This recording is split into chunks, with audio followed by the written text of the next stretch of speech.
There is a small Scottish island that turns sunless for 3 months every 7 years. That's where I went to make a documentary about an ancient people and their traditions.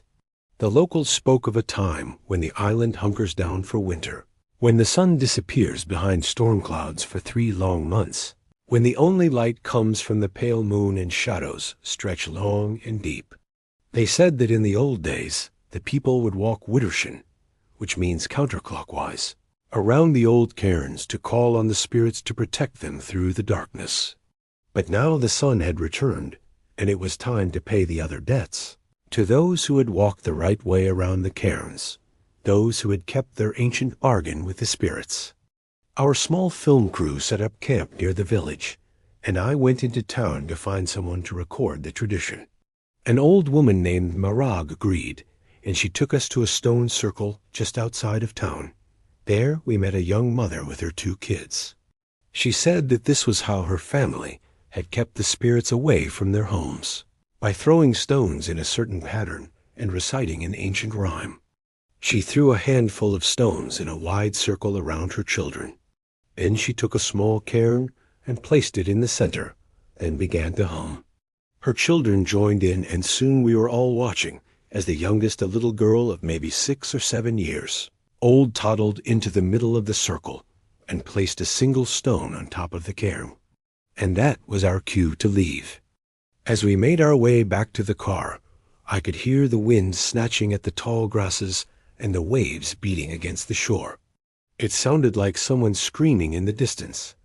I laughed it off and got in the car. We turned on the recorder, but there was nothing to capture that night except the wind. The next morning we woke up early to try to catch the ritual before the villagers arrived. But as we set up our cameras, a thick fog rolled in, so thick that we couldn't see the stone circle or the path leading to it. Disappointed, we packed up and headed home. That night, strange scratching noises followed us all around the village. No matter where we went, we could hear the sound of metal on stone, even though a storm had been raging all day and the ground was soaked. Back at the campsite, the sounds continued. It was as if someone was walking around our tent, scraping the sides with a metal tool. My assistant, Tom, and I looked at each other, both of us pale in the flickering lantern light. We huddled together in the tent, listening to the wind and the rain until dawn broke, and the sounds outside the tent slowly faded away. We found islanders that week, one by one, acting strangely.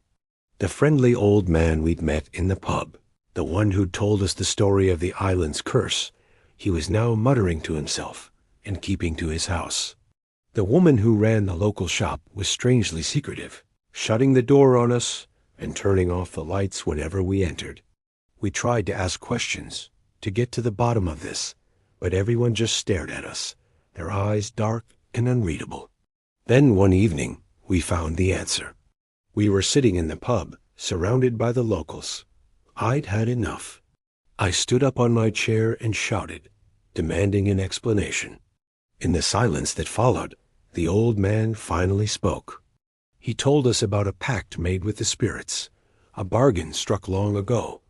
He said the island had been cursed for all time. Every 7 years, the islanders must give something to the spirits to ensure their safety. But if they break the pact, the spirits will rise up and claim what is theirs. The girl, he explained, had turned the wrong way around the cairn, and whatever spirit they had imprisoned beneath the stones was now free. The old man looked at me, his eyes filled with fear. "You turned the wrong way," he whispered. "Now the darkness has come for you." That night, we didn't bother setting up the recorder. We huddled together in the tent, listening to the scratching at the canvas, waiting for the inevitable. But the scratching never stopped. By morning, we had become part of the island's bargain. And now we are cursed to wander the earth for eternity, searching for the next island that hunkers down for 3 long months every 7 years, knowing that the darkness follows close behind.